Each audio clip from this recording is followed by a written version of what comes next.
Bonjour à tous, on commence cette revue de presse par l'information du jour et elle se trouve dans le Parisien. Selon le quotidien français, entre Draxler et Paris, ce serait chaud.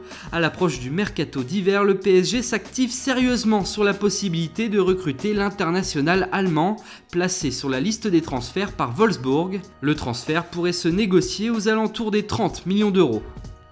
En Italie, la Juve aussi a son dossier chaud. Il s'agit du français Nzonzi, car selon la presse italienne aujourd'hui, les contacts seraient avancés entre les différentes parties. Le club italien prépare une offre de 30 millions, un prix que le FC Séville pourrait accepter. En Angleterre, il y a un nom qui revient souvent ces derniers jours, c'est celui de Virgil van Dijk. Le défenseur de Southampton intéresserait les plus grands clubs outre-Manche, dont les deux Manchester. Mais à en croire le journal britannique ce matin, c'est bien le Chelsea d'Antonio Conte qui est en pole position. Toujours chez les Anglais, on apprend dans le Times du jour que le Bayern Munich songerait sérieusement à Eric Dier de Tottenham.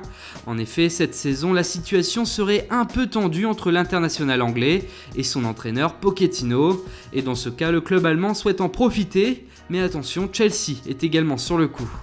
Du côté de José Mourinho, c'est un nouveau coup de gueule. Selon le Sun, l'entraîneur des Red Devils s'en est récemment pris à Marcus Rashford, le jeune attaquant anglais. Le coach est furieux de ses récentes prestations, lui reprochant notamment un manque de concentration. L'emballement autour de la pépite est maintenant terminé, à lui de relancer la machine. Et on termine par une belle image, celle de Lionel Messi avec Murtaza, le petit garçon afghan dont la photo avec un sac plastique avait fait le tour du monde.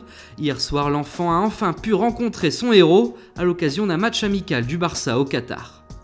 Voilà, c'est tout pour aujourd'hui, bonne journée à tous sur Foot Mercato et rendez-vous dès demain matin pour une nouvelle revue de presse.